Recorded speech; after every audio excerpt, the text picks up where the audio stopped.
안녕하세요. 사연에 빠지다의 DJ 민영입니다. 오늘도 2개의 사연 준비되어 있으니까요. 구독과 좋아요 꼭 눌러주시고요. 그럼 오늘의 사연 바로 시작해 볼게요. 안녕하세요. 저는 30대 중반의 여성입니다. 결혼한 지는 3년 정도 되었고요. 아직 아기는 없습니다. 경기도 분당구에 살고 있고요.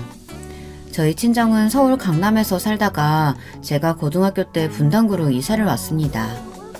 여기 시청자분들은 제가 이 유튜브 채널을 어떻게 알게 되었는지 궁금하시지 않은가요?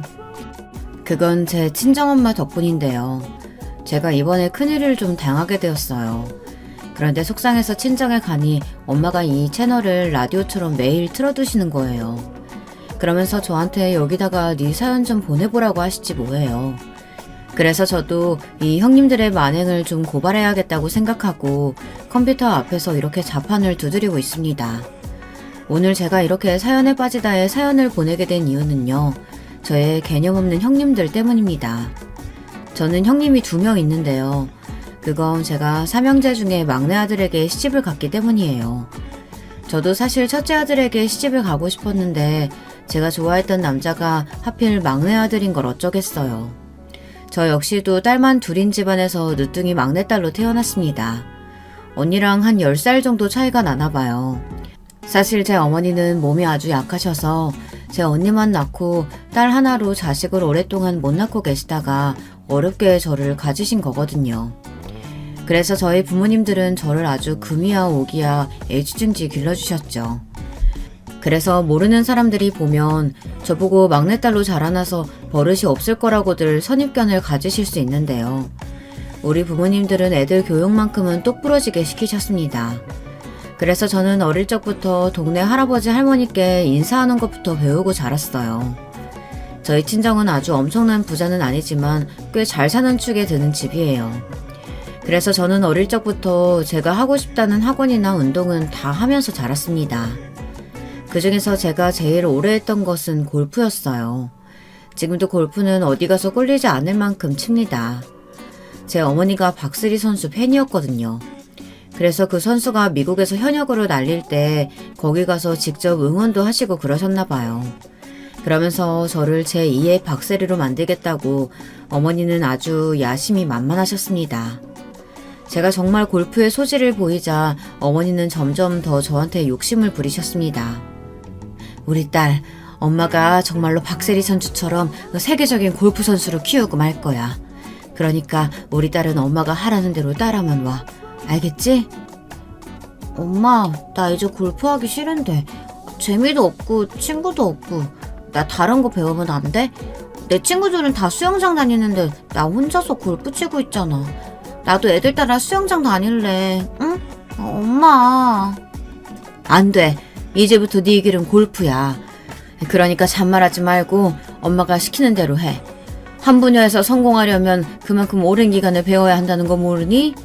더 이상 말하지 말고 얼른 골프장 갔다 오자. 엄마가 데려다 줄게. 저는 초등학교 4학년 때부터 대학 가기 전까지 골프 개인 교습이다, 선수 생활이다 이러면서 어머니의 욕심대로 끌려다닐 수밖에 없었어요. 처음에는 저도 많이 참았죠. 좋은 게 좋은 거고 골프 선수로 이름을 날리면 저도 돈 많이 벌고 좋을 것 같았거든요. 하지만 제가 부상이 잦아지는 일이 생기고 골프 코치도 저에게 그렇게 어깨가 안 좋으면 골프를 그만둬야 할 것 같다는 청천벽력 같은 말씀을 하셨습니다. 그 말을 들은 저보다 어머니가 더 많이 실망을 하셨으니 그 당시 우리 집 분위기가 어땠는지 구독자 여러분도 쉽게 상상하실 수 있을 거예요. 제 어머니는 박슬희 같은 아까운 인재를 골프계에서 잃게 됐다며 저한테 부상 정도는 훈련하고 재활만 하면 어떻게든 되지 않겠느냐고 고집을 부리셨어요. 하지만 저는 아예 이참에 골프를 그만두고 싶었기 때문에 몰래 코치 선생님께 부탁을 드렸습니다. 제 부상 정도가 선수로서는 재기가 불가능하다는 식으로 어머니에게 말을 좀 해달라고 말이죠. 제가 얼마나 골프를 하기 싫었으면 그런 생각을 했겠어요. 그때가 고3 때이니 저는 진학을 하기 위해 발등에 불이 떨어진 셈이었습니다. 왜 그랬냐고요? 선수가 되겠다는 목표로 그동안 저는 체육 특기생이라고 시합이 있을 때마다 자주 학교를 빠지곤 했거든요. 학교 측에서도 제가 메달이나 우승컵을 타오면 학교에 자랑이 되는 셈이니 아주 친절하게 골프 시합이 있을 때마다 나가라고 등을 떠밀었고요. 그러다가 고2 겨울방학 때부터인가 공부를 해야만 하는 상황이 오게 되었어요. 연이은 부상과 어깨 탈구 때문에 골프를 아예 그만둬야 하는 상황이 되었기 때문입니다. 어머니는 제가 골프채를 내려놓는 순간 그렇게 우시더라고요. 아이고, 우리 희영이 골프 선수 돼야 되는데 이게 다 엄마가 우리 선수 관리 잘 못해서 그래. 희영아, 미안하다. 그동안 그 어깨 많이 아팠니? 엄마, 난 괜찮아요. 이깟 부상은 어깨 수술하면 된다잖아. 그것보다 이제부터 저는 공부를 좀 해야겠어요. 그러니까 나 수술 끝나면 조용히 공부하게 말리지 말아요.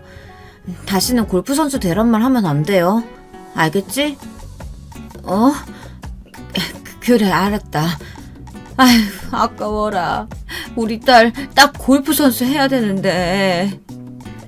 저는 이렇게 엄마의 유난스러운 골프 선수 되라는 기대에서 벗어나게 되었습니다. 골프를 안 쳐도 된다고 하니 사실 저는 너무 좋았습니다. 그래서 누가 시키지도 않았는데 공부를 열심히 하게 되었어요. 제가 공부를 하겠다고 하니까 이번에는 아버지가 반색을 하시며 저에게 금전적인 지원을 아끼지 않으셨습니다. 그동안 공부만 하느라고 몰랐던 제 뇌 기능이 톡톡히 실력 발휘를 하게 되었죠. 아이고, 우리 딸이 공부를 하겠다고 결심하다니 이 아버지가 눈물이 앞을 가리는구나. 예비가 우리 딸이 뭐든지 말만 하면 다 하게 해줄게. 저거 대치동 1타 강사를 집으로 불러줄 수도 있어. 그러니까 너는 공부만 열심히 해. 정말요? 아빠, 그럼 나 서울대생 과외 좀 붙여줘요. 그러면 나 공부 잘할 수 있을 것 같아. 응? 아빠, 진짜 고마워요. 저는 고2 중간고사 때까지만 해도 반에서 중간 정도나 그 밑에서 맴돌던 학교 성적이 수직으로 상승하게 되었어요. 저희 담임 선생님을 비롯하여 학교 친구들이 다들 놀랬습니다. 어떻게 공부한 지 3개월 만에 10등 이상이 오르냐고, 그 비결이 있으면 좀 공유해달라고 난리들이었어요. 하지만 그 비결은 정말이지 별게 없었습니다. 저는 공부에 목말라 있었고 제가 성격이 악착 같아서 남들보다 뒤처지는 건 좀 싫어하거든요. 그게 제가 꽂힌 분야에서만 실력 발휘가 되는 것이 좀 아쉬운 면이지만 말이에요. 고3 여름 기말고사 때는 저는 반에서 1, 2등을 다투는 아이가 되어 있었습니다. 1년 만에 학교에서 150등 이상을 올린 거죠. 수능 모의고사를 봐도 전국에서도 50% 이하였던 제가 4, 5% 이내에 들기 시작했습니다. 그건 모두 아버지가 제가 하고 싶다는 공부를 시켜주겠다고 명문대생 과외도 시켜주고 학원도 보내주신 결과였어요. 저 혼자 했더라면 좀 어려웠을 거 저도 인정합니다. 그때까지는 골프 치느라 학교 공부에 소홀했었던 거였으니 말이죠. 하지만 오랫동안 골프를 하느라 성적에 신경을 못 썼으니 내신만으로는 대학 가기가 어려웠고 저는 그 해에 제가 가고 싶던 이화여대에 떨어졌습니다. 저는 이화여대가 아니면 안 가겠다고 선생님께 굳은 결심을 말하게 되었어요. 선생님은 그동안 공부한 것이 아깝다며 이화여대 말고 다른 대학에 가면 안 되겠느냐고 저를 설득하려고 하셨지만 저는 죄수를 해서라도 이대에 꼭 가고 싶었기에 고개를 저었습니다. 선생님은 한숨을 쉬시면서 이렇게 말씀하시더라고요. 그래, 희영아, 네 결심이 그렇다고 하면 안 말리겠는데 선생님은 좀 아깝네. 이 정도 성적이면 네가 고집하는 이화여대 말고도 서울에 있는 대학교, 다른 대학교 충분히 갈 성적 되거든. 한양대나 중앙대 정도로 타협하면 어떠니? 재수하는 거 생각보다 고달프고 힘들어. 선생님은 희영이가 현역으로 대학 들어갔으면 좋겠는데 말이야. 선생님, 저 이왕 대학 가기로 마음먹은 거 이대 아니면 안 갈 거예요. 저는 그동안 대학 안 가고 골프 선수 된다고 생각하고 살아온 사람이거든요. 그런데 이번 어깨 부상이 저한테는 전화위복이라는 말을 꼭 듣고 싶어요. 그래서 이화여대 가려고 하는 거예요. 선생님은 결국 너는 못 말리겠다고 하시면서 웃음을 지으셨어요. 그 길로 재수학원을 등록한 저는 1년간 열심히 수능 공부만 했습니다. 그래서 이듬해에는 그렇게도 원하던 이화여대생이 되고 말았습니다. 저는 이렇게 뭔가 한번 꽂히면 그걸 이루고야 마는 성격을 지니고 있었습니다. 그래서 저를 잘 아는 친구들이나 주변 사람들은 저보고 무섭다고 절대 건들지 말아야 할 애가 저라고 그렇게 말하고들 하곤 했죠. 저는 그렇게 매사 승부욕이 강하기 때문에 누구한테라도 지는 걸 싫어했어요. 하지만 제가 시댁 집안에서 막내 며느리다 보니 그때 생기는 불편함은 저도 어쩔 수가 없었습니다. 이쯤에서 저의 형님들에 대한 얘기를 안 하고 넘어갈 수 없겠습니다. 저는 원래 남의 말을 하는 걸 참 싫어합니다. 남들이 뭐라든 제 길만 걸어온 탓도 있겠죠. 남들의 시선에 잘 신경 안 쓰고 저도 기본적으로 아주 생판 남인 사람들에게 시선을 잘 안 줍니다. 그런데 제 형님들은 오지랖퍼도 그런 오지랖퍼가 없더라고요. 그래서 제가 처음 시댁에 시집을 왔을 때 그런 성격을 가진 형님들 때문에 소가리를 좀 했습니다. 제 마음에 안 드는 구석들이 보이는데 그걸 또 형님이라고 제대로 지적해 줄 수도 없었거든요. 안 그래도 제 친정어머니는 막내로 자라온 제가 그 층층시야 시집을 가서 적응은 잘할 수 있을지 걱정이 된다며 이런 말씀을 하셨습니다. 시집을 가면 벙어리 3년, 귀머거리 3년으로 지내야 속이 편하다는 말이에요. 아니 그게 무슨 시대에 뒤처진 말이냐고요. 저는 결혼 전에 엄마에게 지금이 조선시대냐고 내가 과부냐고 시댁에서 그런 대접을 만약이라도 한다면 제 남편이 가만히 있지 않아야 하는 거 아니냐고 반문을 했습니다. 그랬더니 친정어머니는 정말 애처로운 눈으로 저를 보시면서 쯧쯧하고 혀를 차시는 거예요. 희영아, 모르는 소리 하지 말어. 그러니까 엄마가 너 권서방하고 결혼하는 거 반대한 거야. 권서방이 삼형제 중 막내라면서 그리고 네 시어머니는 아들만 셋 낳았고 그러니까 네 시어머니는 딸 있는 내 마음은 전혀 모르시겠지. 희영아, 시집살이라는 게 그렇게 녹록한 게 절대 아니야. 그러니까 이 엄마 말 명심하고 벙어리 3년, 귀머거리 3년 이렇게 지내. 그래야 그 이후에라도 너가 할 말이 생겨. 알겠니? 알았으니까 엄마 나 이제 지훈 씨랑 결혼해도 되는 거지? 걱정하지 마. 우리 지훈 씨 그런 사람 아니야. 내가 시집살이 당하면 막아주겠다고 나한테 약속도 했거든. 저는 엄마가 구식이라서 뭘 모른다고 타박을 주며 제 남자친구와 기어코 결혼을 하고 말았습니다. 지금 제 남편이 된 우리 집 남자는 착하고 잘생기고 그야말로 나무랄 데 없는 사람인데요. 딱 한 가지 제가 남편의 흠을 좀 잡자면 마음이 많이 약하다는 거예요. 그리고 시어머니에게 엄청 효자 노릇을 하려고 한다는 건데요. 그건 남편의 형님들이 효자랑은 좀 거리가 먼 인간들이어서 그래요. 저는 시아주버님이 2명이 있는데요.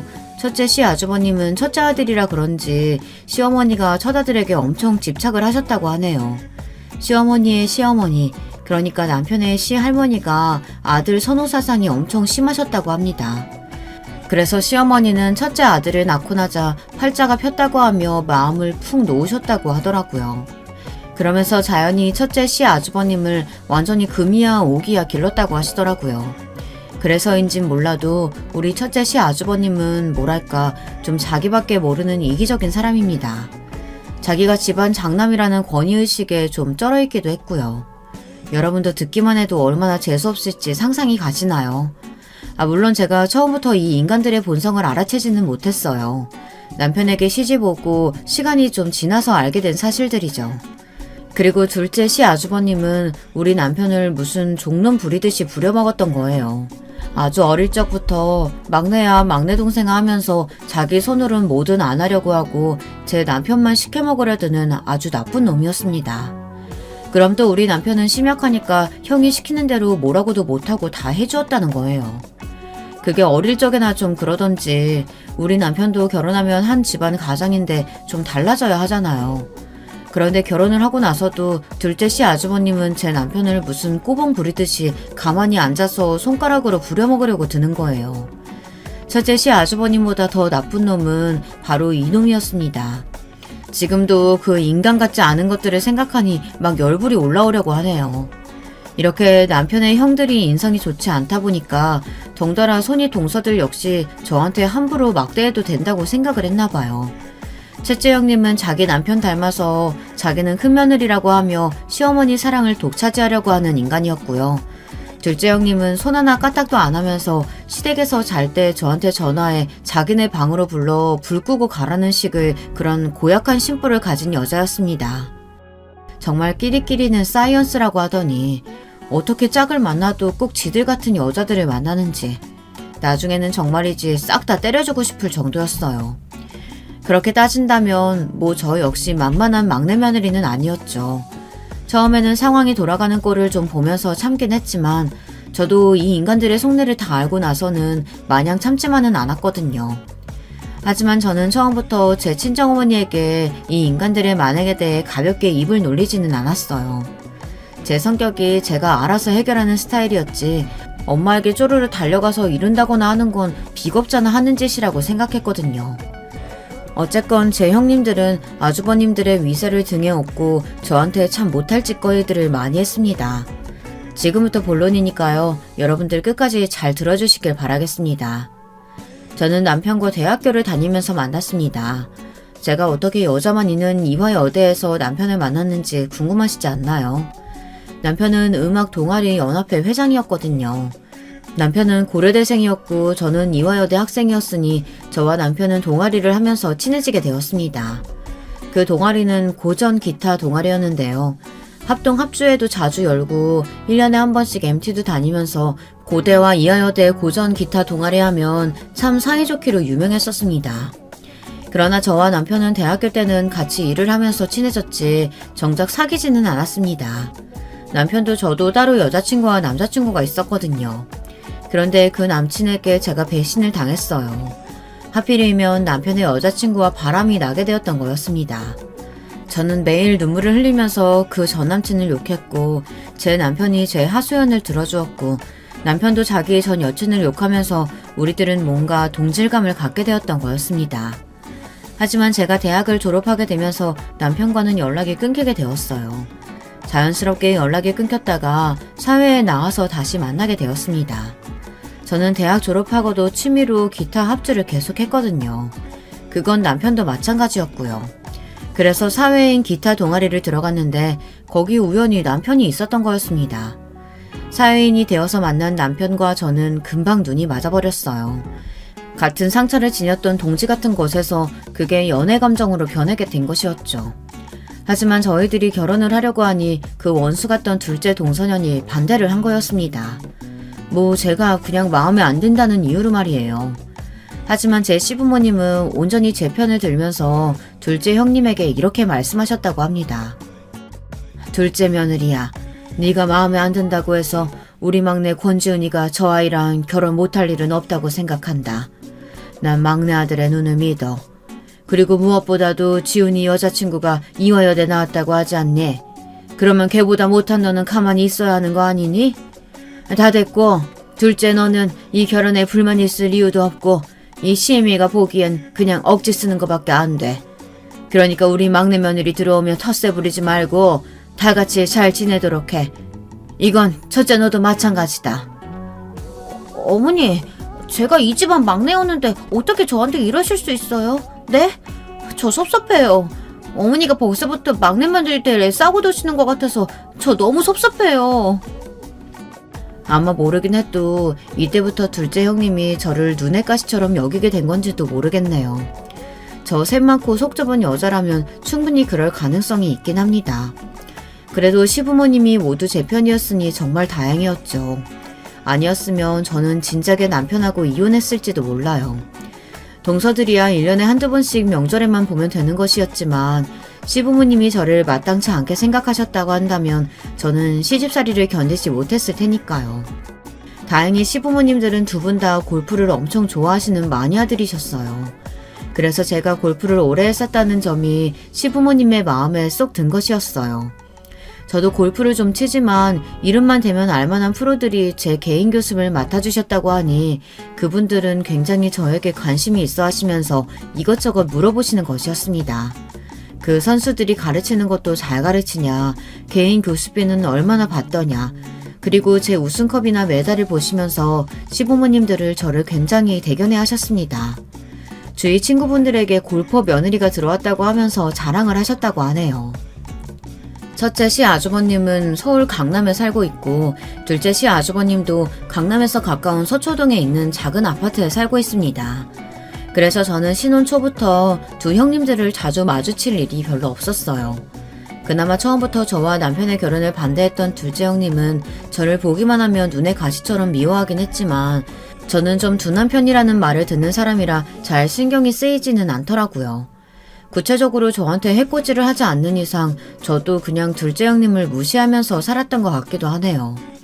저는 친정도 분당이고 제 시부모님들도 분당에 사신 지 꽤 되셨기 때문에 신혼집도 시댁과 친정 동네 중간 위치에 잡았습니다. 두 집 다 차 타고 10분 거리 내에 있는 곳이었어요. 남편도 그 신혼집 위치가 아주 좋다면서 만족해 했습니다.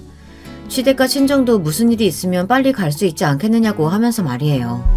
그러면서 남편은 저에게 이렇게 말하더군요. 당신 정말 마음 씀씀이가 착하다. 친정 근처에 살고 싶었을 텐데 우리 본가 시부모님들한테도 신경 써주고. 내가 당신 이래서 좋아하는 거지. 앞으로 내가 장인 장모님한테도 똑같이 잘할게. 응? 고마워 여보. 아니야. 나도 당신네 어머니 아버지 남 같지 않아.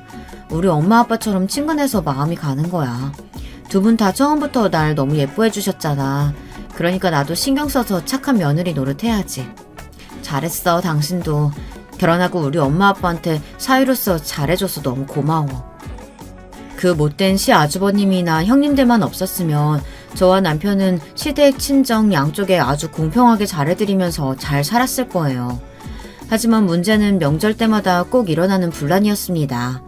다른 때는 첫째 형님은 시댁에 얼굴도 안 비치다가 명절 때만 되면 꼭 단체 톡방을 만들어서 저를 임의로 초대해놓고 이거 해라 저거 해라 지시하는 걸 즐기는 사람이었습니다. 그리고 둘째 형님은 그런 첫째 형님과 둘이 짝짝꿍이 되어 그 옆에서 저한테 못된 누명이나 씌우며 속으로 비열하게 웃는 여자였고요. 예를 하나 들어보면 이런 일이 있었네요. 그게 2022년 추석 때 일어났던 일인데요. 추석 연휴 일주일 전부터 첫째 형님이 저를 또 톡방에 초대를 했던 거였습니다. 거기엔 딱 첫째 형님, 둘째 형님, 그리고 저밖에 없었어요.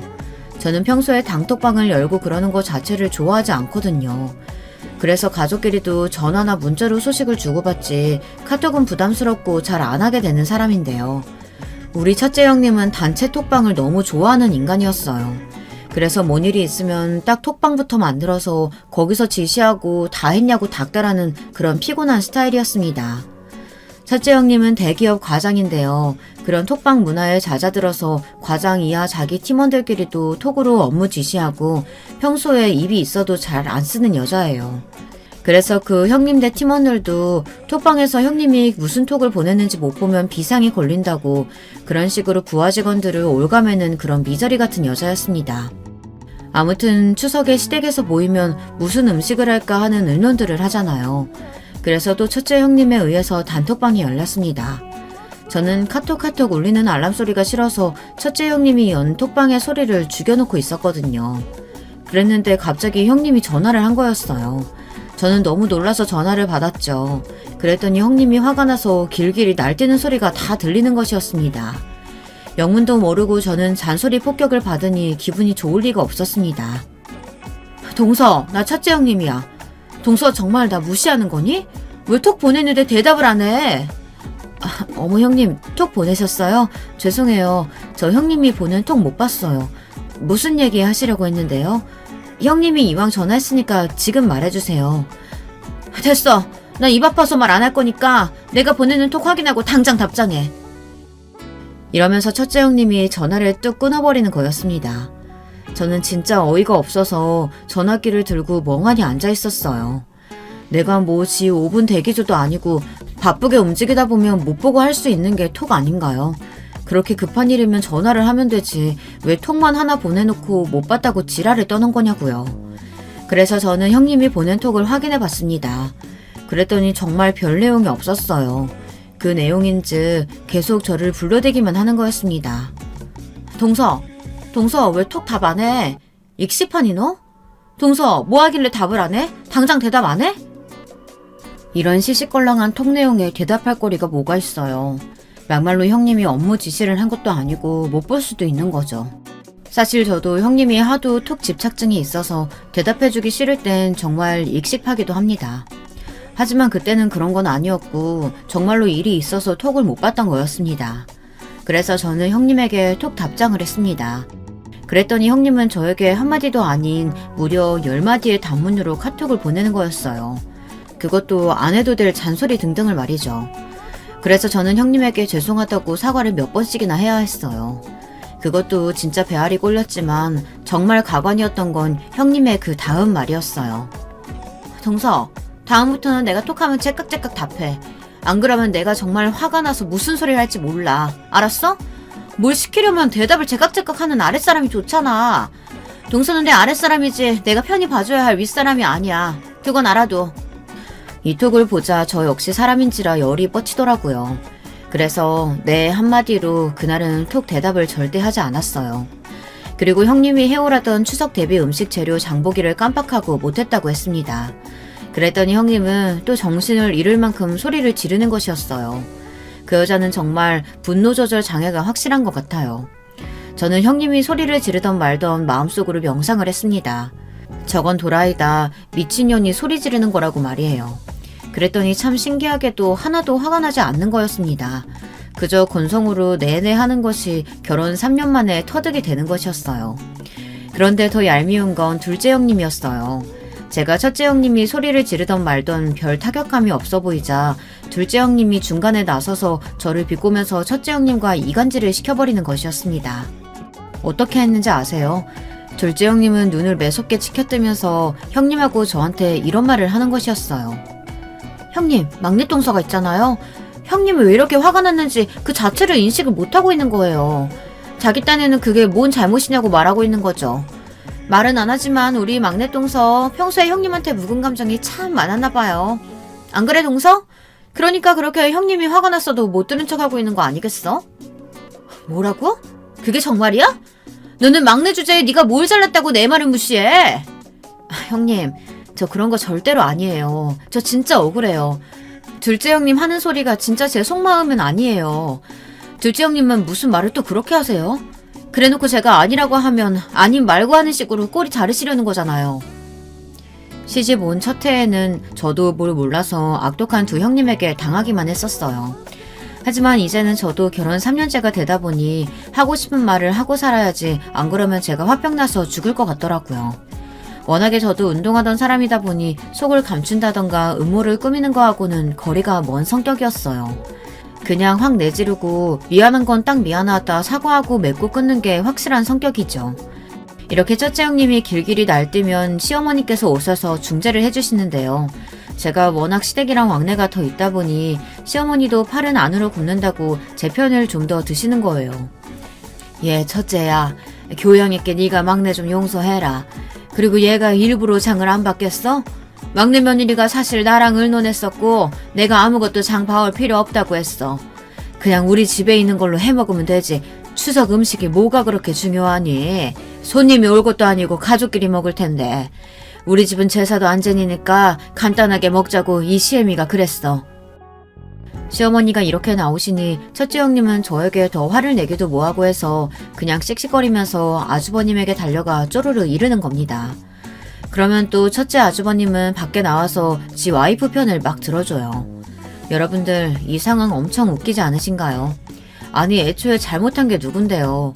잘 알지도 못하면서 그냥 저를 까내리려고 자기 남편까지 동원하는 꼬락서니가 너무 웃기고 보기도 싫었어요.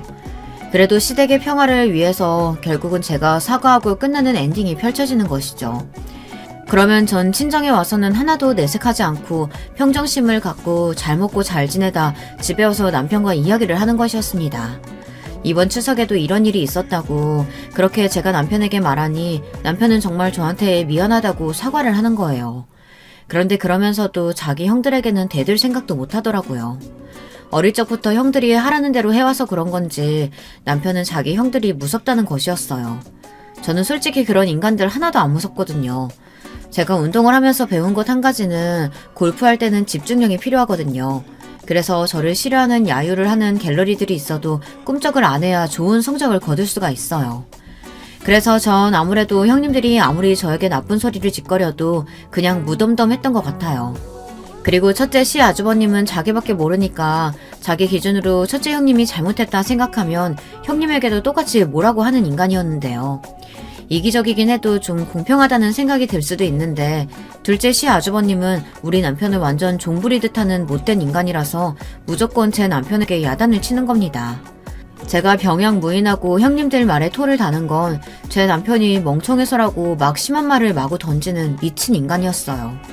솔직히 제가 병양무인한 건 아는데 제가 말대답을 하게 된 건 형님들이 저를 나쁜 년으로 몰아세우니까 저도 억울해서 말이 길어지는 거거든요. 그딴 사람 모함하는 말투나 행동도 좀 안 하면 저도 얌전히 가만히 있을 텐데 말이에요. 자기한테 돌 던지는데 맞고 가만히 있는 사람은 눈이 멀었거나 바보이거나 둘 중 하나잖아요. 저는 그런 사람이 아니니까 제 변호도 좀 하게 되는 건데요. 그걸 가지고 형님들은 그렇게 말대답한다고 지랄들을 해대더라고요. 그래서 제 남편은 제가 형님들과 싸우기라도 하려고 하면 그 자리에서 저를 데리고 나와 숨 돌릴 시간을 주거나 피해버리려고 합니다. 그런데 저는 그런 남편의 방법도 솔직히 마음에 들진 않았어요. 문제가 있으면 돌파를 해야지 피한다고 해결될 문제는 아니잖아요. 여러분도 그렇게 생각하지 않으시나요? 그런데 제가 결정적으로 이 미친 두 형님들하고 영원히 손절할 수 있었던 사건이 하나 있었습니다. 그 일만 생각하면 아직도 통쾌해서 웃음이 나오는데요. 이 사건이 무엇인가 하면 어느 날 저는 친정엄마랑 용인 근처 골프장에서 골프를 치며 이야기를 하고 있었어요. 저희 어머니는 골프를 아주 좋아하시는 분인 거 앞서서 말씀드렸잖아요. 그래서 저는 쉬는 날에는 무조건 시어머니나 친정어머니랑 함께 골프를 치러 나간답니다. 시부모님은 부부 동반 골프 친구분들이 계시는데 시어머니는 저랑 쉬는 것이 더 마음 편하고 좋다고 저를 자주 부르시는데요. 그날은 친정엄마하고만 같이 나갔었어요. 그렇게 라운딩을 돌고 있는데 거기서 우연히 제 얄미운 두 형님을 마주치고 말았던 겁니다. 형님들은 제 결혼식 때 이외엔 제 친정엄마 얼굴을 본 적이 없으니 친정엄마 얼굴을 완전히 까먹고 있었던가 봐요. 그래서 제가 웬 중년 부인하고 같이 골프 치러 다니는 것을 보고 저를 그 골프장에서 알바하는 캐디로 착각을 한 거예요. 사실 엄마하고 같이 골프를 칠 때는 제가 서비스로 엄마 골프 가황을 들어줄 때도 있거든요. 그리고 엄마한테 개인 교습하느라고 아이언도 잘 들고 있고요. 그 모습만 보고 저를 완전 캐디 알바로 착각을 한 것이겠죠. 두 형님은 저와 친정엄마가 골프 치는 모습을 보고 슬금슬금 다가와서 또 저를 아래 위로 훑어보며 띠꺼운 표정을 짓고 있는 겁니다. 친정엄마는 아주 사람 얼굴을 잘 기억하는 편이셨거든요. 그래서 이 두 년들이 제 형님들인 걸 금방 알았습니다. 하지만 친정엄마는 아는 척을 하지 않았어요. 딸과의 오붓한 시간을 방해받고 싶지 않았다고 나중에 말씀을 하시더라고요. 두 형님들은 저에게 또 미친 소리를 해댔습니다. 어머, 어렸을 때 골프 쳤다더니 막내 동사 여기서 캐디 알바라도 하고 있는 거야? 저 부티나는 사모님 옆에서 뭐라도 얻어먹으려고 살랑거리며 같이 다니는 꼴이라니. 나 참, 어쩌면 동사는 그렇게 무식한 선수 출신인 거 티내니? 그러게 말이에요. 어쩜 저렇게 얼굴에 철판을 깔고 다니는지. 골프 선수로 성공 못했으니까 여기서 돈이나 벌어보자 뭐 이런 심보인가 봐. 동서, 내가 오늘 일당 줄 테니까 내 골프 가방 좀 들어. 저 이상한 아줌마 캐디 노릇 그만하고. 아니나 다를까 형님들은 여기까지 와서도 그 천박한 양아치 근성을 못 버리고 저한테 막말을 해대는 것이었어요. 제 친정엄마가 눈살을 찌푸리면서 막 나서려는 걸 제가 가만히 손으로 제지했습니다. 그리고 저는 형님들에게 본격적으로 싸움을 받아주겠다고 나섰죠. 형님들, 오늘 제가 아주 귀빈을 모시고 있으니까요. 방해 그만하고 이제 좀 꺼져주시죠. 이 부인이 어떤 분인 줄 알아요? 형님들은 생각도 못할 아주 귀한 손님이시니까 골프 치러 왔으면 시비 털지 말고 조용히 즐기다가요. 안 그러면 경찰 부를 거니까. 제 말에 그년들은 얼굴이 시뻘개져서 길길이 날뛰었습니다. 그러면서 저한테 못 배워먹었다느니 가정교육이 어떻게 됐냐는 등 갑자기 첫째 형님은 널 낳고 네 어미가 미역국은 먹었냐고 아주 처죽일 소리를 내뱉었어요. 제 친정엄마는 그 마지막 말을 듣고 완전히 눈이 돌아서 제가 말릴 틈도 없이 첫째 형님의 멱살을 잡았습니다. 뭐? 이년이! 너 지금 무슨 말을 그렇게 해? 내가 누군 줄 알아? 우리 희영이 친정엄마야, 이년아. 이년 너 낳고 네 어미는 미역국 먹었니? 그 말을 듣고 두 형님들은 얼굴이 새하얗게 질려서 벌벌 떨기 시작했어요. 저를 까내리려고 친정엄마 앞에서 본인 욕을 해댄 거잖아요. 그러니 평소에 입을 좀 조심했어야죠.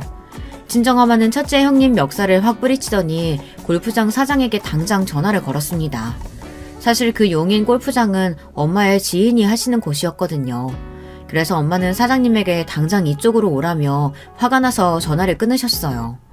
골프장 단골 손님인 거물의 호출을 받자 골프장 사장님은 헐레벌떡 달려왔죠. 저희 친정엄마가 골프장 사장에게 저 두 년들을 가리키며 화가 나서 막 따졌거든요. 김 사장, 물관리 이따위로밖에 못해? 손님을 가려받아야지. 어떻게 이딴 떨거지들을 받아줘? 지금 당장 인연들 내쫓아. 골프를 하려면 매너가 있어야지.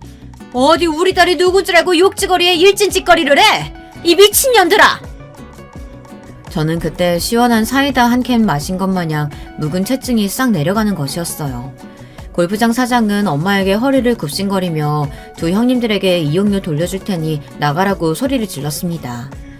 그 두 년들은 사색이 되어서는 아주 꽁지가 빠져라 달아났죠. 그 모습을 보고 저는 한숨을 깊이 내쉬었어요. 저 역시 정말 껄끄러운 형님들의 면상을 보지 않아도 된다고 하니 속이 후련했거든요. 제 엄마는 당장 저를 붙잡고 그동안 형님이란 년들이 저한테 그런 막말을 하게 내버려뒀냐고 하며 따지듯이 말씀하셨어요. 저는 그때서야 제가 시댁에서 동서들에게 당한 것들을 천천히 다 말씀드렸습니다. 그동안 엄마에게 센 척하느라고 하나도 말을 안 하고 있었거든요. 그리고 저도 그년들한테 당하고만 있지는 않았다고 엄마에게 변명을 했어요. 그랬더니 친정엄마는 화가 나서 시어머니께 따지려고 전화를 걸려는 거였습니다. 그래서 황급히 제가 친정엄마를 말렸어요. 엄마, 나쁜 것들은 저 동서들이지 시어머니는 아니에요. 시어머니는 저한테 참 잘해주신다고요. 그러니까 따지려면 남편의 형들한테 따져야죠. 와이프 단속 제대로 못 시킨 건 그 형들이니까요. 그리고 제가 말 안 했는데 시아주버님 둘이서 권서방을 아주 하인 부리듯이 일도 시키고 불려댄다니까요. 경조사 있을 때마다 남편이 매일 불려가가지고 일만 하는데 짠해 죽겠어 엄마. 뭐? 권서방이 그렇게 착취당하고 살아? 근데 시부모님은 왜 막내 아들이 형들한테 당해도 모르시니? 아님 모르는 척 하시는 건가? 제가 곰곰이 생각해보니 그 말도 맞는 것 같았어요. 막내 아들 좋아한다고 입으론 매번 말씀하시면서도 시어머니도 막내가 일 많이 하는 걸 좀 당연한 것처럼 놔두셨거든요. 그런 생각을 전개하다 보니 시어머니에게 좀 서운한 생각이 들었어요. 그래서 저는 친정엄마에게 따지지 말고 가만히 계시라고 제가 해결을 하겠다고 했습니다. 괜히 시댁 일에 사돈이 나섰다가 저한테도 불통이 튈 수도 있으니 참으라고 말이죠. 친정엄마는 겨우 진정하고 그날은 라운딩을 끝내고 엄마를 집에 모셔다 드렸죠. 그리고 다음 설 명절이 되었습니다. 그때 저는 시댁에 가서 완전히 형님들 만행을 까놓고 말하겠다고 단단히 작정을 하고 갔거든요. 그래서 처음엔 납작 엎드려서 형님들이 하라는 대로 내내 하며 설설 기어줬죠. 그랬더니 형님들은 저한테 트집 잡을 게 뭐 없나 하고 완전 눈에 불을 켜고 찾아보고 있더라고요. 나 참 기가 막혀서 역시 인간이란 변하지 않는 생물인 것 같아요. 저는 마지막에 있을 사이다 한 방을 위해서 천천히 빌드업을 전개해 나갔습니다. 그날도 어김없이 첫째 시아주버님은 편하게 소파에 앉아 예능을 보며 피식거리고 있고 둘째 시아주버님은 술 가지고 오라면서 제 남편을 잡들이하고 있었어요. 그래서 저는 남편 대신에 제가 나섰습니다. 아주버님, 제가 결혼 3년차에 진지하게 말씀드리는 건데요. 그렇게 퍼즐로 앉아서 우리 남편만 시켜먹다가 완전히 돼지 돼요. 그러니까 좀 일어나서 소주는 직접 갖다 먹는 거 어때요? 둘째 시 아주버님이 곰처럼 뚱뚱하고 키도 덩치도 좀 크거든요. 어릴 때부터 먹는 거에 욕심이 많아서 그렇다고 시어머니가 매번 핀잔을 주고는 하시죠. 전 뭐 먹는 거에 대해선 터치 안 합니다. 하지만 맨날 왜 그놈의 입에 들어가는 음식을 우리 남편한테 시켜서 가져오라고 하는 거냐고요. 지는 손이 없나 발이 없나. 저는 우리 언니하고 그런 식으로 관계를 맺지 않았거든요. 우리 언니는 저랑 10살 차이 나는 나이로만 따지면 엄청 무서운 언니지만 그런 심부름 같은 걸 전혀 안 시켰어요. 오히려 절 잘 돌봐주면서 언니 것들도 거리낌 없이 같이 써서 오히려 제가 언니에게 미안한 적도 많았거든요. 어떻게 보면 잘하면서 제가 언니한테 얌체짓을 하면 했지 제 언니가 저를 하녀 부리듯 하지는 않았습니다. 그런데 어떻게 시댁에 오면 이놈의 집구석은 형들 세상이고 우리 남편은 인권도 무시당하고 특히 둘째 시 아주버님한테 꼼짝을 못했습니다. 아무리 남자들 사이에 나이가 무시 못할 계급이라지만 이건 너무하잖아요. 그랬더니 둘째 시아주버님은 저한테 막 따지면서 또 죄 없는 우리 남편을 잡들이 하려고 하지 뭐예요. 막내 주제에 와이프 단속도 못한다고 아주 지랄을 하는 겁니다. 그렇게 술 취한 둘째 시아주버니가 고래고래 소리 지르며 행패를 부리자 시아버지께서 화가 나서 둘째 아들의 뺨을 때렸습니다. 그리고 낮게 으르렁대는 목소리로 말씀하시더라고요. 둘째, 너 이게 어디서 배워먹은 버리장머리냐? 내가 너를 이렇게 가르쳤냐? 명절에 가족들이 만났으면 서로 도와가면서 잘 지내다 각자 집에 가야지. 여기가 너희 집이야? 네 멋대로 술 취해서 애비 보는 앞에서. 에휴, 잘하는 짓이다. 얼른 나가.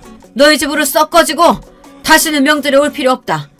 그동안 이 애비가 참고 있었는데 첫째 너희 새끼 너도 마찬가지야.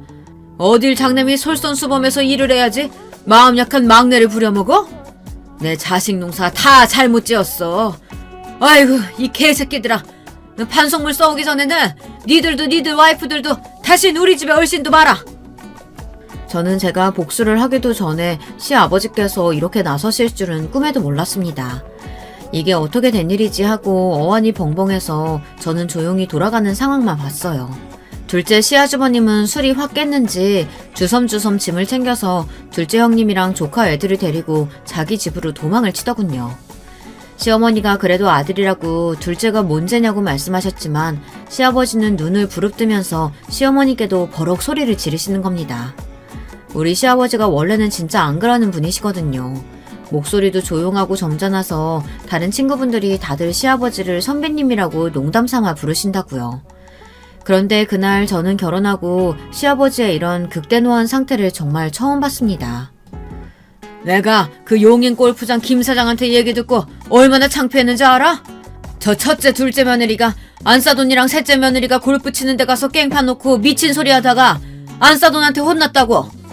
그 말을 듣고 내가 저 새끼들이랑 며느리 같지도 않은 저것들 한번 혼쭐 내려고 계속 벼르고 있었어. 당신은 집안에서 그런 일이 있었는데도 왜 모르고 있는 거야? 우리 막내 며느리가 얼마나 마음고생했는지 알기나 해? 아니 이게 무슨 소리야?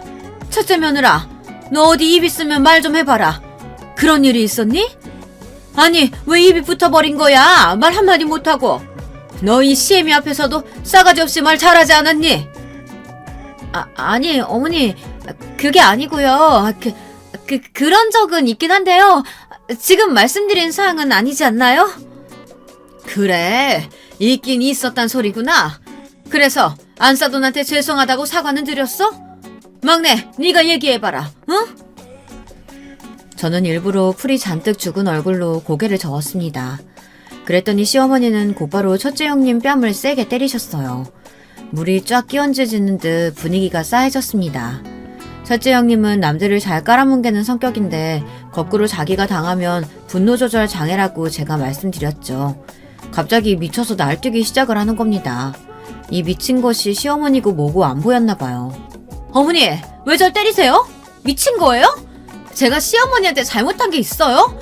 막내 동생의 친정엄마한테 혼난 것도 억울해 죽겠는데 왜 어머니까지 저를 때려요? 제가 뭘 잘못했다고요? 야 이 싸가지 없는 년아, 너가 위아래도 없이 이 시애미가 있는데도 이 집안을 휘어잡고 흔들려고 한 거 내가 모를 줄 알고?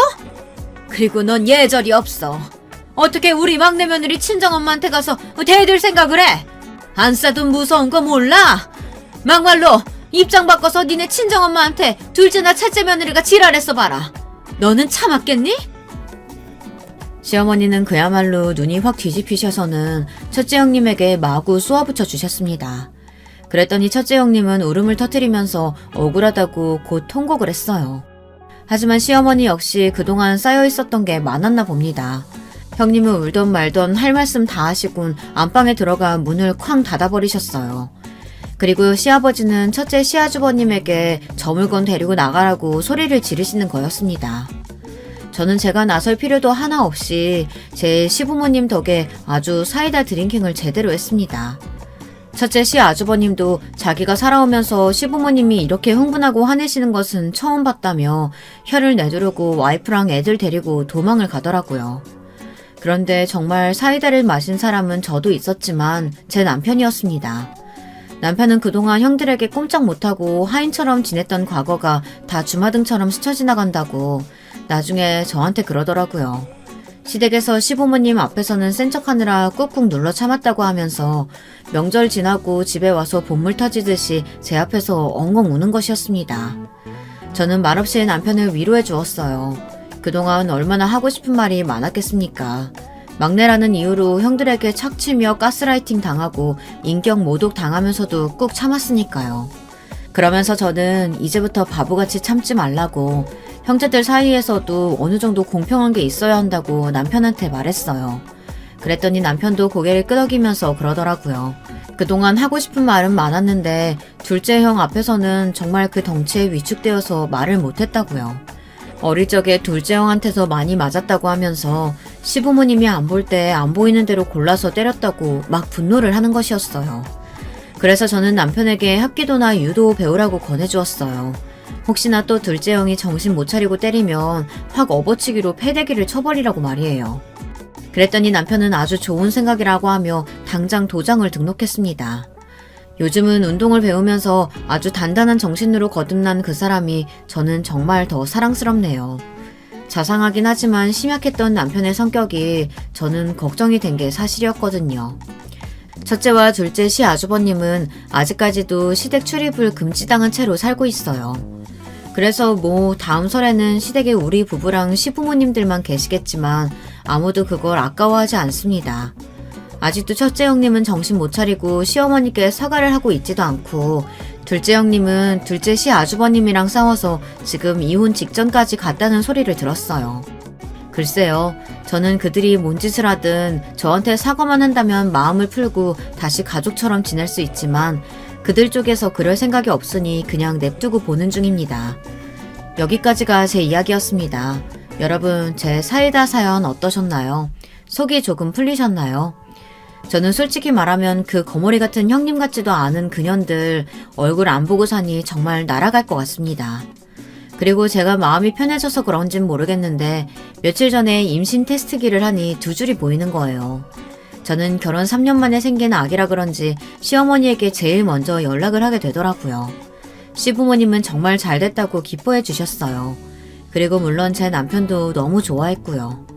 벌써부터 딸인지 아들인지 궁금하다고 하며 좋아하는 남편 얼굴을 보니 너무 다행이라는 생각이 들더라고요. 여러분들도 저처럼 시댁 동서들이 혹시나 못살게 군다면 참고 살지만은 마시라고 말씀드리고 싶네요. 제 우여곡절 많은 사연은 이만 여기서 마칠게요. 긴 글 읽어주셔서 감사합니다. 여러분, 두 번째 사연 시작하기 전에 좋아요, 구독 꼭 눌러주실 거죠? 그럼 두 번째 사연 바로 시작합니다. 안녕하세요.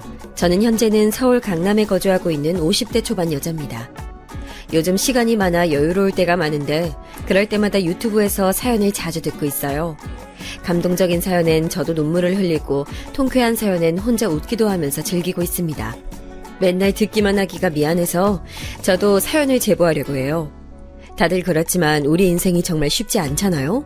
잘 살다가도 아니고 인생이 왜 이러나 싶다가도 참 재밌기도 하고 저는 요즘에 그래서 인생에 대해 생각을 많이 하게 되더라고요. 제 인생도 정말 순탄치 않았고 어찌 보면 평범하지 않던 얘기라 제 사연을 듣는 여러분들은 즐겁게 들으실 수 있을 거랍니다. 저는 어려서부터 생각해보면 참 특이했던 것 같은데요. 일단 초등학교 때부터 그 전부터 우리 집은 가난해서 동네에 있던 옥탑방에 부모님과 저 그리고 여동생까지 넷이 살았어요. 화장실을 제외하면 부엌과 같이 쓰는 거실 하나 그리고 방 하나가 있었는데 방이 있으나마나 사실 문이 미닫이라 열어놓고 살아서 하나의 방이라고 생각하면 될 것 같아요. 진짜 좁았고 불편했지만 돈이 없으니 그 작은 옥탑방에서 넷이 살았답니다.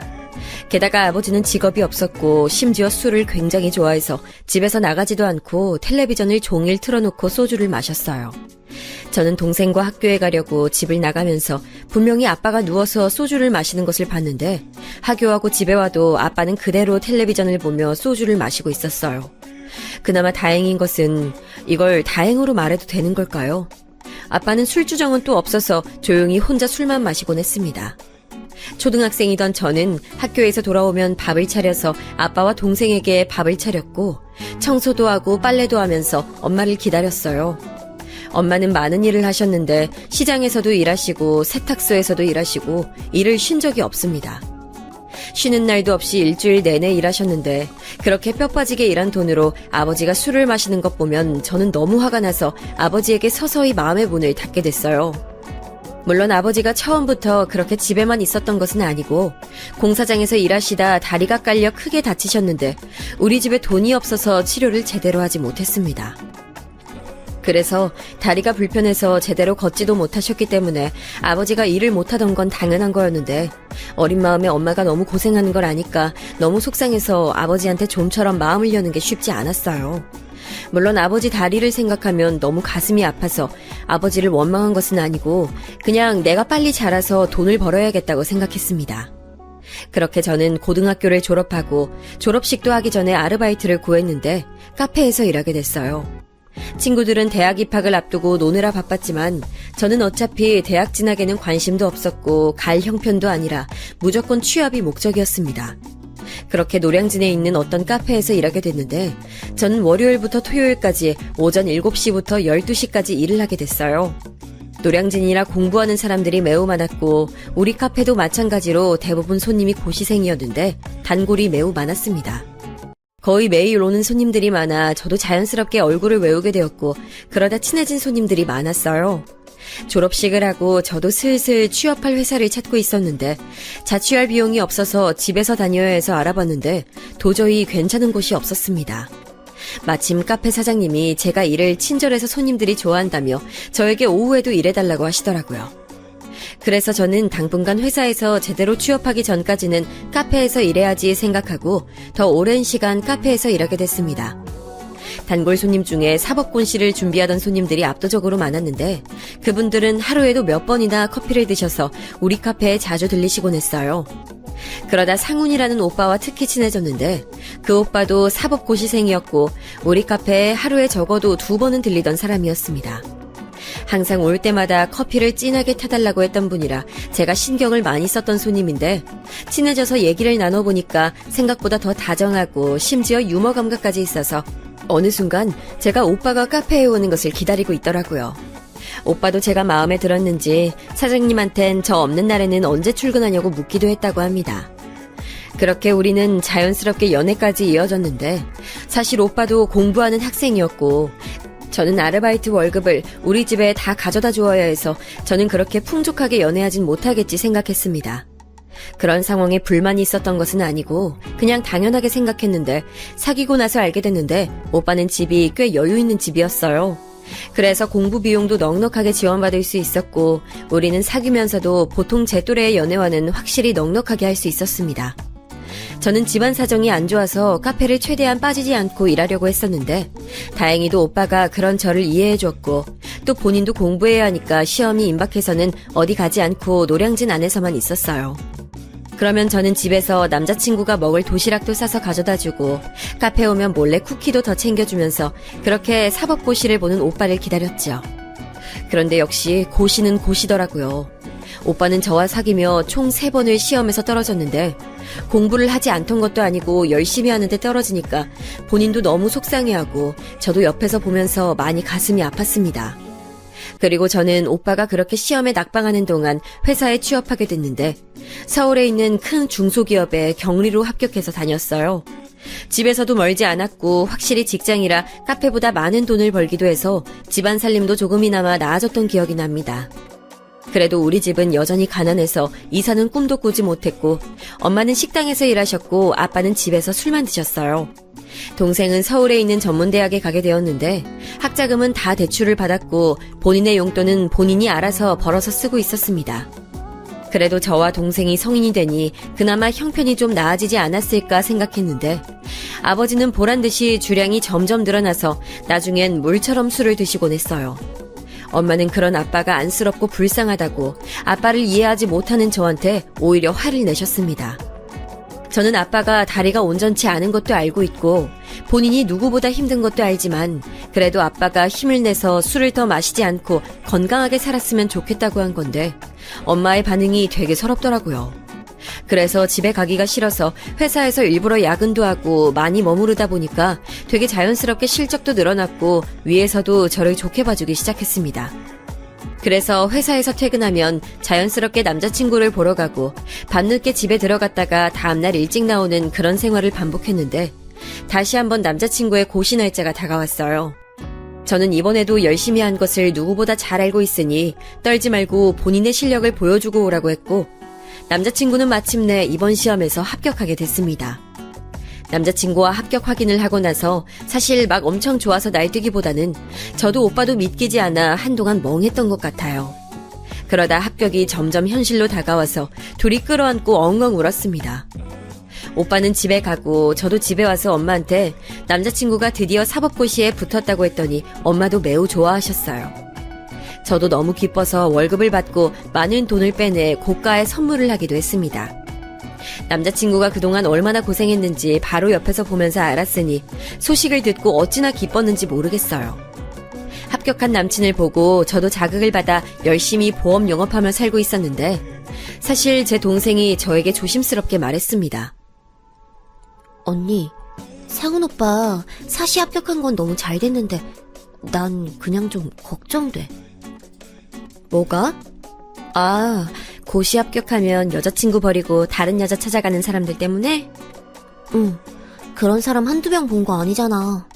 언니가 상처받을까봐 그게 무섭지. 저는 동생의 말을 듣고 많은 생각을 하게 됐는데 아무리 생각해도 제가 먼저 헤어지자고 해야 할 것 같더라고요. 사실 이대로 계속 사귄다면 결혼 얘기가 나올 것 같은데 저는 객관적으로 생각했을 때 우리 집 사정과 남자친구네 집안을 생각했을 때 오빠네 집안에서 우리를 허락해주지 않을 것 같았습니다. 그 부분에선 당연하다고 생각했어요.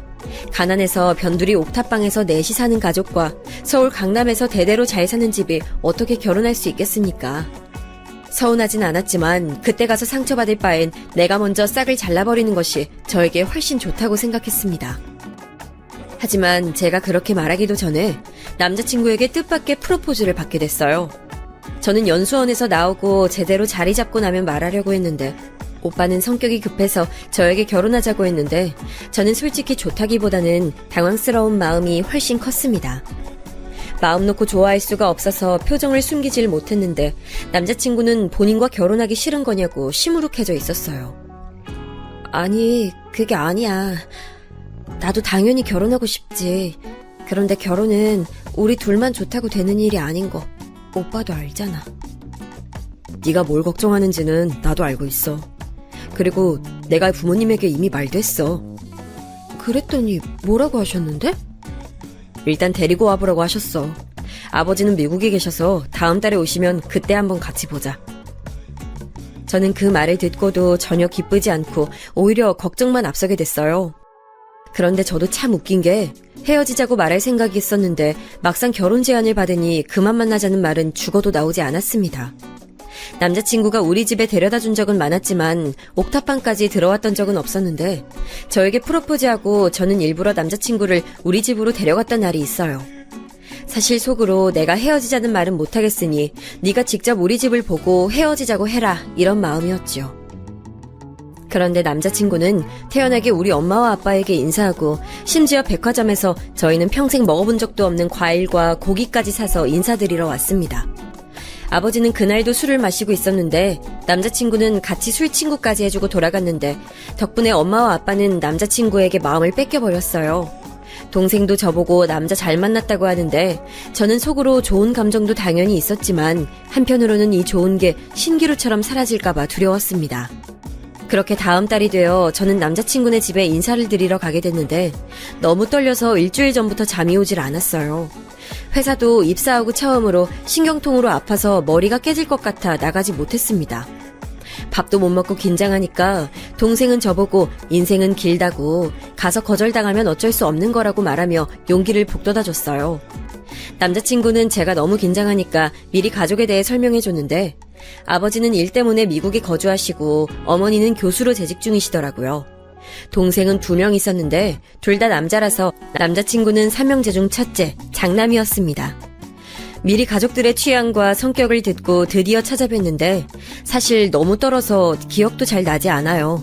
그냥 얼굴이 빨개진 채로 웃기만 하다 정신을 차려보니 우리 집 앞이더라고요. 그래도 앞에서 대놓고 결혼하지 말란 소린 듣지 않았지만 시어머니는 확실히 저를 마음에 들어하지 않으셨던 건 기억났습니다. 시아버지도 그렇게 저를 반기시진 않으셨지만 아무래도 당신이 미국에 계시니 집안에 대한 대소사는 시어머니가 결정하시는 것 같았어요. 그렇게 집에 와서 출근하고 지내고 있었는데 남자친구는 태평하게 결혼 얘기를 꺼내고 저는 마음이 불편한 채로 있었죠. 그런데 어느 날 퇴근하고 집에 가려는데 누가 저를 기다리고 있다는 말을 듣고 1층으로 갔더니 시어머니가 저를 기다리고 계셨습니다. 가까운 카페에 가서 둘이 얘기를 나눴는데 시어머니는 저에게 대놓고 말씀하셨어요. 그래도 어느 정도 평범하게 사는 집이면 저도 이렇게 찾아오진 않았을 거예요. 아가씨 케이는 저도 마음에 들어요. 예쁘고 참하고 직업도 있고요. 하지만 집안 사정이 많이 걸리네요. 저는 시어머니가 그렇게 말씀하시는데 도저히 제가 잘하겠다거나 그래도 결혼하고 싶다는 말이 나오지 않았습니다. 그래서 제가 아무 말도 못하고 있으니 시어머니는 그렇다고 본인이 결혼하지 말라고 하는 것은 아니고 최대한 시댁에 피해 없이 특히 남자친구에게 경제적으로 심하게 기대지 말았으면 좋겠다고 하고 돌아가셨어요. 아무리 대놓고 결혼을 반대하지 않았어도 저도 당연히 직장 생활을 하는 사회인이니까 무슨 말인지 알아들어서 남자친구에게 큰 마음을 먹고 드디어 헤어지자고 이별을 고하게 됐습니다. 어머님이 찾아왔단 말은 하지 않고 그냥 집안 차이를 내가 감당할 수 없을 것 같다고 하니까 남자친구는 저와 만나고 처음으로 크게 화를 내며 도대체 무슨 상관이냐고 난리치며 본인은 제가 아니면 결혼하지 않겠다고 선언했어요. 심지어 저를 시댁으로 끌고 가서 시어머니 앞에서 본인은 다른 사람과 결혼할 마음이 없다고 해서 제가 너무 곤란했습니다. 그렇게 남자친구의 막무가내 덕분에 우리는 결혼하게 됐는데 결혼 준비부터 그렇게 순조롭진 않았어요.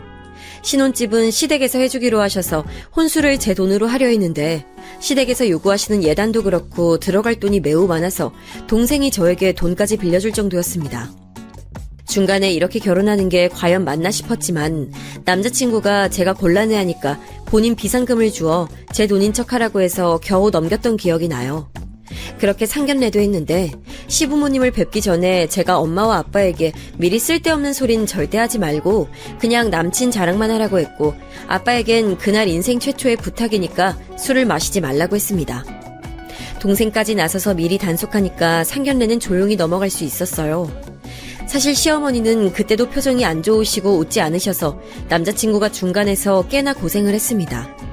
상견례가 끝나고 결혼식이 다가오는데 제가 결혼한다고 회사에 얘기하고 남편 될 사람이 변호사라고 하니까 다들 어디서 그런 남자를 찜했냐고 언니들이 1초도 쉬지 않고 물어봤어요. 저는 사실대로 카페에서 아르바이트하다 만났다고 했더니 저한테 전생에 나라를 구했다고 부러워하며 시댁에서 허락을 어떻게 받았냐고 계속 물어봐서 상당히 곤란하기도 했습니다.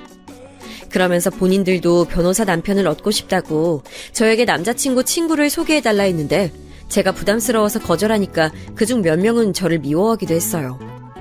엄마도 사위가 변호사니까 여기저기 자랑을 어찌나 하시던지 동네에서 제가 지나가기만 해도 저를 붙잡고 정말 남편이 변호사냐고 묻더라고요.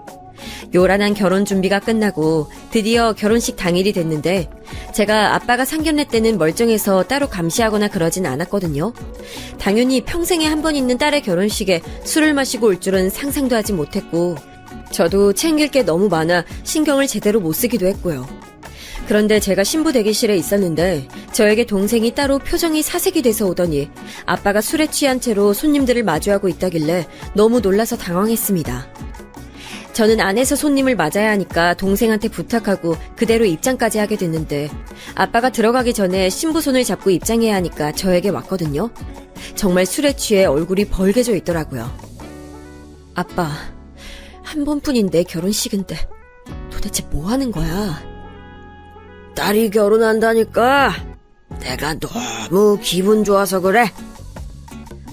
저는 정말 한숨이 나왔지만 그래도 결혼식이 먼저니까 겨우 가서 식을 진행했는데 하면서 시어머니 쪽을 보니 표정이 정말 대놓고 안 좋으셨어요. 결국 저는 살면서 제일 행복해야 하는 결혼식장에서 걱정 때문에 제대로 식을 치르지도 못했죠. 신혼여행을 가기 전에 시부모님을 찾아가서 죄송하다고 사과를 몇 번을 했는지 모르겠습니다. 시어머니는 저를 본 척도 하지 않으셨고 시아버지는 이미 일어난 일이니 잊고 여행을 잘 다녀오라고 하셨어요. 여행을 가서도 저는 제대로 즐기지도 못했고 남편과 얼마나 싸웠는지 몰라요.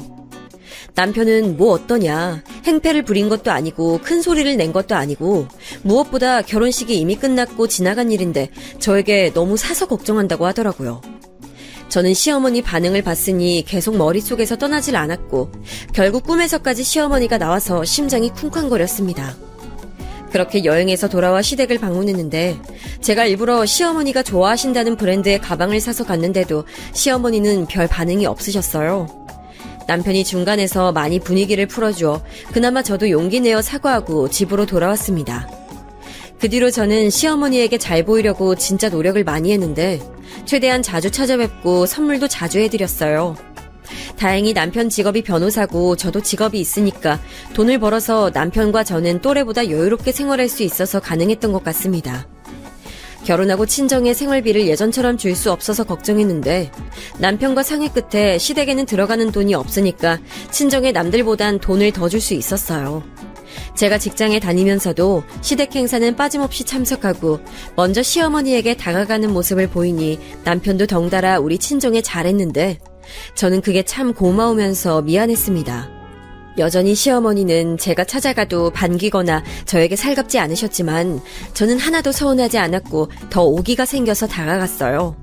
주말에 남편이 일 때문에 너무 바쁘면 시댁에 가서 시어머니 앞에 앉아 회사 얘기도 하고 사는 얘기도 하고 그랬는데 처음엔 귀찮아하시고 언제 가니 하던 시어머니가 어느 순간 제가 가니까 직접 커피도 주시고 그러는 모습에 시어머니가 나쁘신 분은 아니라는 생각이 들었어요. 제가 이렇게 말하니까 남편은 아무래도 삼형제를 키우느라 여자를 대하는 게 어려워서 그럴 수도 있다기에 그 뒤로는 꽃도 사서 가져가고 맛있는 빵도 사서 딸처럼 대하니까 그 뒤로는 점점 저에게 마음을 여시더라고요. 그러다 어떤 결정적인 사건이 발생하게 됐는데 그날은 시어머니가 잠깐 밖에 나가셨던 날이었습니다. 저는 시댁에서 혼자 기다리고 있었는데 그날 막내 시동생이 집에 있었어요.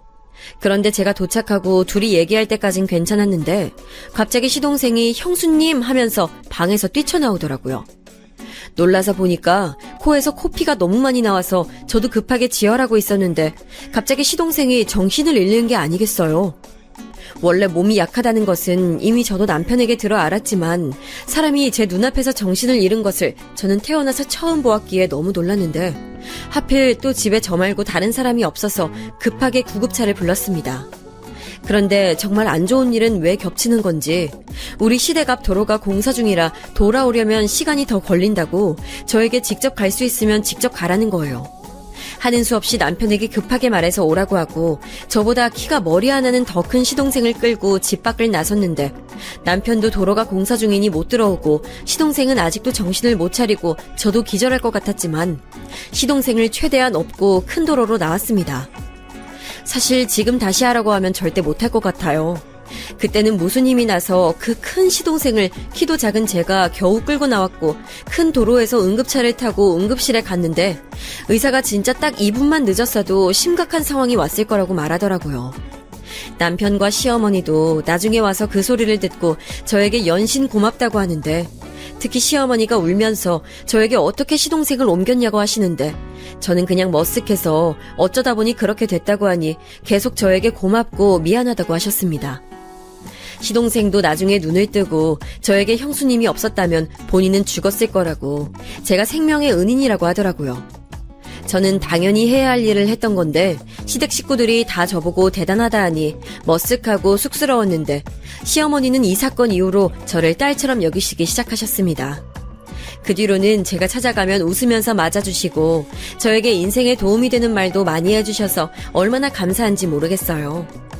그리고 제가 결혼하고 아이가 생기지 않아 고생이 많았는데 저에게 오히려 조급하면 아이가 겁먹어서 오지 않으니 마음을 편하게 먹으라고 다독여주셨어요. 시어머니 직업이 교수님이셔서 아는 게 정말 많으신 분이라 대화를 하다 보면 배우는 게 많아 저도 싫지 않았고 남편도 저와 어머니 사이가 워낙 좋으니 기뻐했습니다. 그러다 결혼하고 2년쯤 되었을 때 우리 친정아버지가 돌아가시게 됐는데 저는 아버지를 그렇게 좋아하지 않았는데도 돌아가시니까 슬픔에 잠식되어 정신을 차릴 수가 없더라고요.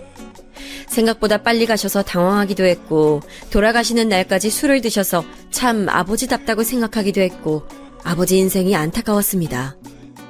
예상치 못한 사고 때문에 평생을 술로 달래며 살아갔던 아버지라 하늘에선 그렇게 좋아하시던 술을 마음껏 드시길 바랄 정도였어요. 그때 그리고 제가 회사에서 승진도 밀리고 개인적으로도 힘든 일이 많아 힘들 때여서 아버지까지 돌아가시니 도저히 일상생활이 불가했습니다.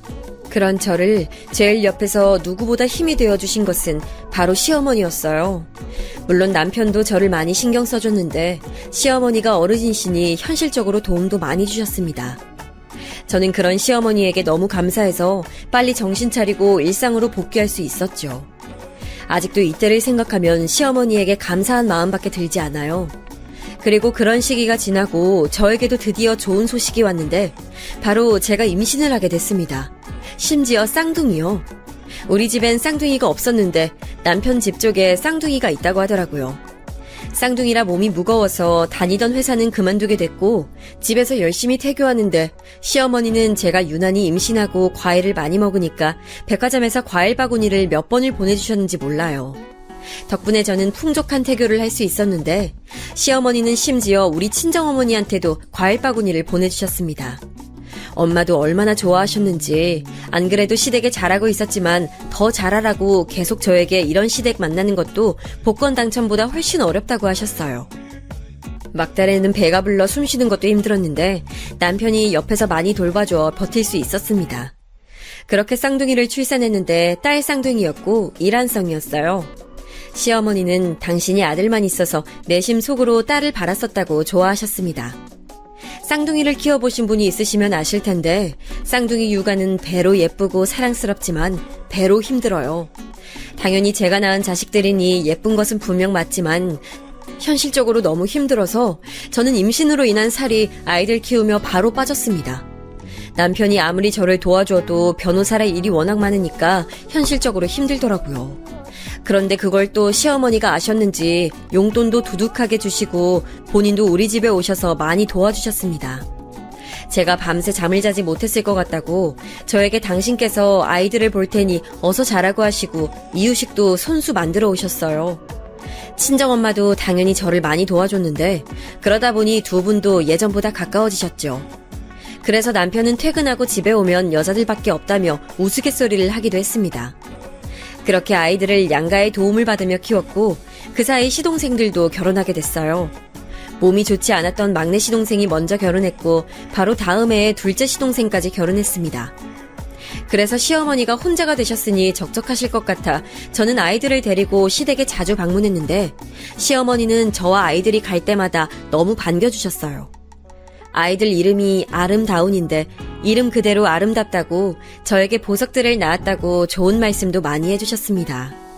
그러다 보니 저도 시어머니에게 잘하게 됐는데 시동생들이 결혼했다고 했잖아요. 제 밑으로 동서들이 들어왔는데 제가 너무 시어머니랑만 잘 지내면 부담스러울 수도 있으니 동서들에게 다가가려고 노력을 많이 했어요.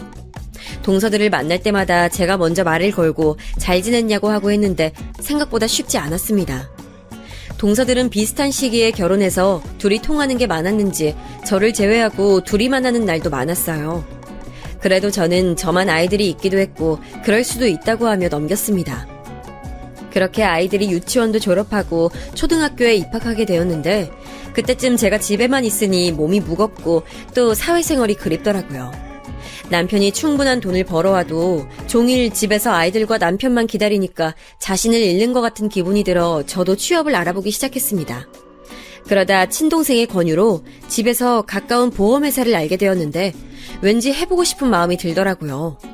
남편에게 말했을 땐 사실 좋은 반응은 아니었어요. 굳이 왜 나가서 일해야 하냐, 본인이 버는 돈이 부족하냐, 혹은 가게를 하나 열어준다고 하더라고요.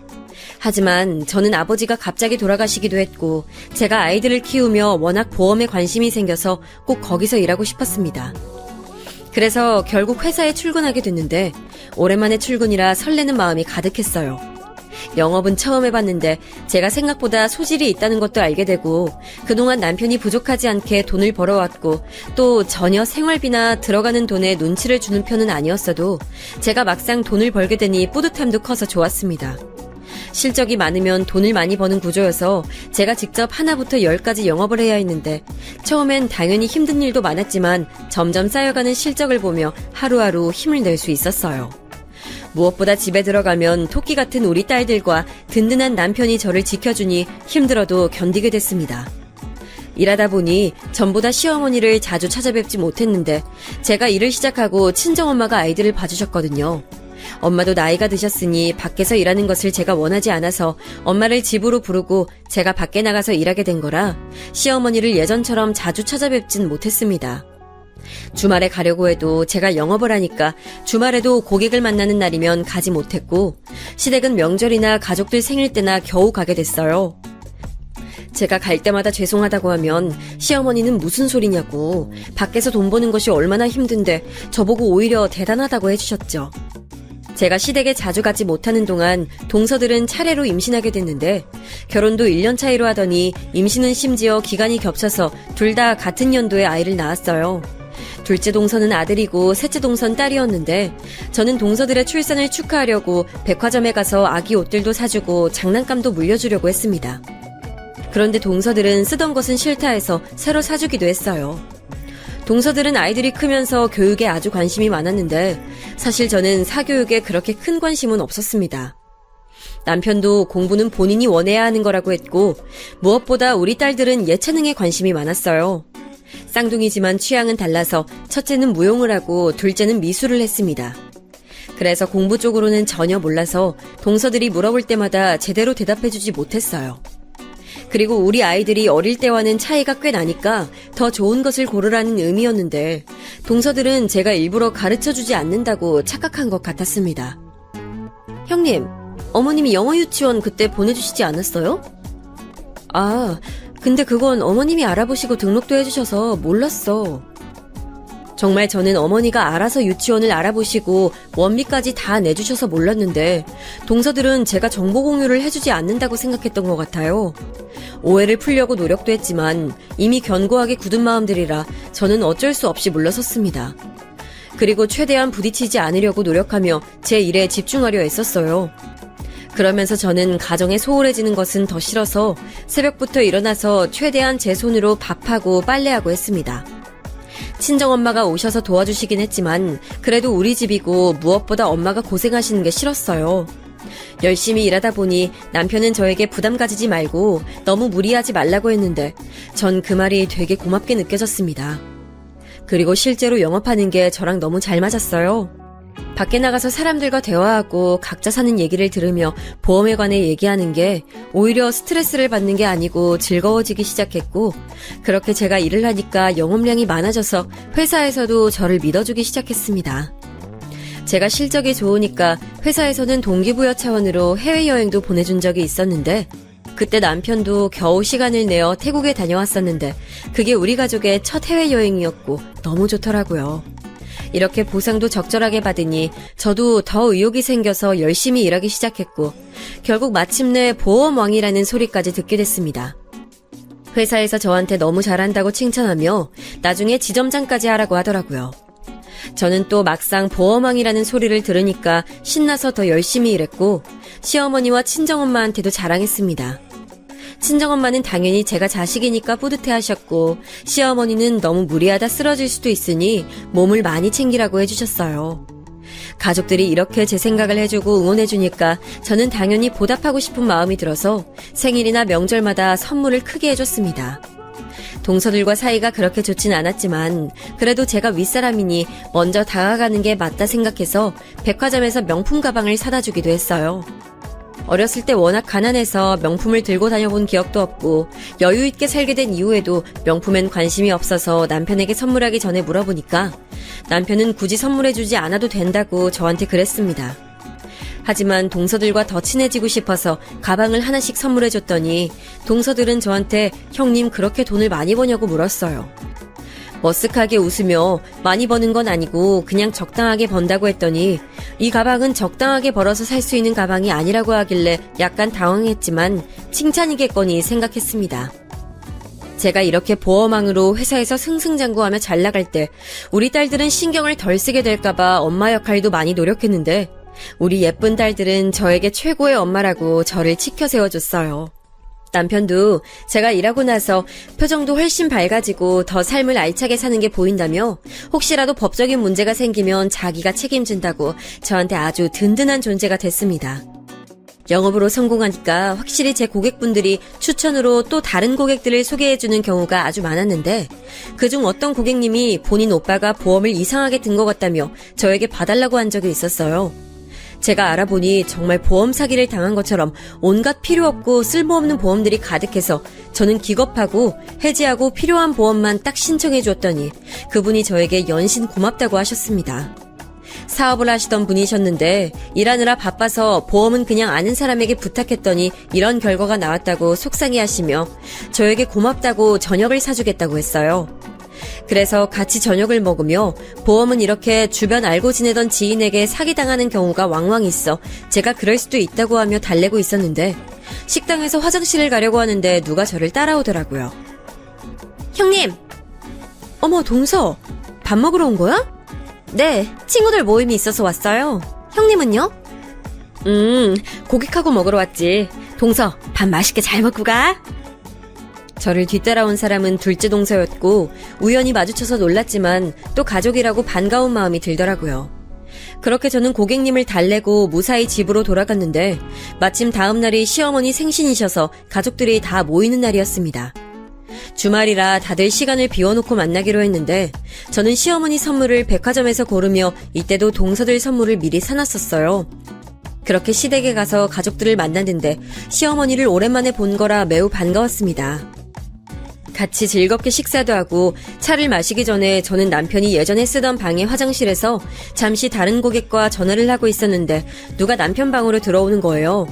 마침 전화가 끝나기도 했고 저는 그대로 나가려고 했는데 목소리를 들어보니 동서들이었습니다. 문고리를 돌리고 나가려는데 그 순간 둘째 동서의 말이 들렸는데 저는 그대로 얼어버렸어요. 아니, 또 우리 선물을 사왔네? 이거 일부러 그러는 거 아니야?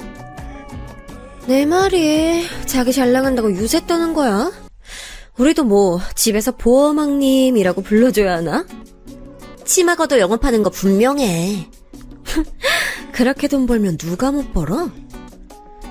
저는 다리에 힘이 풀려 동서들의 목소리를 듣고 그대로 자리에 주저앉게 됐습니다. 잘 지내려고 노력했던 순간들이 하나도 의미가 없었던 것을 알게 되니 허탈하기도 했고 속상하고 제가 뭘 그렇게 잘못했다고 저런 소리를 듣고 있어야 하는지 이해가 되지 않았어요. 제 딴에는 선물은 좋은 마음으로 했던 거고 만약 싫다고 했으면 전 주지 않았을 거예요. 그런데 줄 때마다 받아놓고는 뒤에서 저를 두고 저렇게 말하는 동서들을 보니 속상해서 눈물이 나와서 결국 화장실에서 혼자 수건에 얼굴을 묻고 소리 죽여 울었습니다. 동서들은 그렇게 저를 욕하더니 방을 나갔고 저 혼자 물을 틀고 우는데 성인이 되고 그렇게 운 적이 있을까 싶을 정도로 눈물이 나왔어요. 제가 하도 방에서 나오지 않으니 남편이 저를 찾아왔는데 저는 겨우 진정했다고 생각했었는데 남편 얼굴을 보니 또 눈물이 나와 남편을 붙잡고 울었습니다. 남편은 놀라서 왜 그러냐고 했는데 저는 전날이 하필 또 시어머니 생신이셔서 분위기를 망치기 싫어 나중에 얘기해야겠다 생각하고 고객하고 마찰이 있어서 그랬다고 하니까 남편은 자기가 법적으로 혼내주겠다고 하더라고요. 와중에 그런 남편이 든든해서 겨우 울음을 멈추고 진정하고 다시 거실로 나갔는데 동서들은 제가 소파에 앉아도 본 척도 안 했습니다. 시어머니가 저한테 요즘 회사 일은 어떠냐고 해서 그냥 담담하게 맨날 똑같다고 하니 시어머니는 저에게 몸 건강이 최고라고 무조건 몸을 챙겨가며 일하라고 하셨어요. 동서들에게 뒷담화 듣다 시어머니에게 저런 소리를 들으니 또 순간 울컥했지만 겨우 억누르고 웃었는데 동서들끼리 막 눈짓하더라고요. 시어머니 앞이니까 참아야지 생각하고 무시하고 있었는데 아니 글쎄 둘째 동서가 먼저 말을 꺼냈습니다. 형님, 어제 둘이 식사하던 남잔 누구예요? 그 말을 하니까 셋째 동서가 옆에서 어머 하며 입을 막고 저에게 가족들의 시선이 집중됐습니다. 내가 어제 고객이라고 말했잖아. 저도 아까 들었던 말이 있으니 딱딱하게 대답했는데 예상 밖의 반응인지 둘째 동서는 없는 말을 지어내기 시작했습니다. 아, 그래요? 고객이라기엔 둘이 너무 친해 보여서 몰랐죠. 누가 보면 바람 피운 줄 알 정도로요. 어머, 어머! 둘째 동서가 말하면 옆에서 셋째 동서가 맞장구를 치고 저는 너무 당황스럽고 민망해서 손이 덜덜 떨렸습니다. 그만해요. 세수씨들 오늘 왜 이래요? 집사람이 선물까지 해줬는데. 남편이 나서서 뭐라 하니까 둘째, 셋째 시동생들은 그제야 본인 아내들을 말렸어요. 그런데도 둘째 동서는 계속 아니 혹시 모르니까요 이러면서 입을 멈추지 않았습니다. 계속 시어머니 쪽을 보며 이르는데 딱 봐도 제가 맘에 안 드니까 이간질하는 거였죠. 시어머니는 가만히 눈을 감고 계시다 조용히 일어나셨는데 동서들은 본인들의 의도가 맞아떨어졌다고 생각했는지 그대로 둘이 눈을 마주치며 웃었습니다. 저는 시어머니를 따라가야 하나 생각했는데 남편이 제 손을 꼭 잡고 동서들에게 왜 그러냐고 대신 뭐라 하고 있어서 겨우 진정하려고 노력했어요.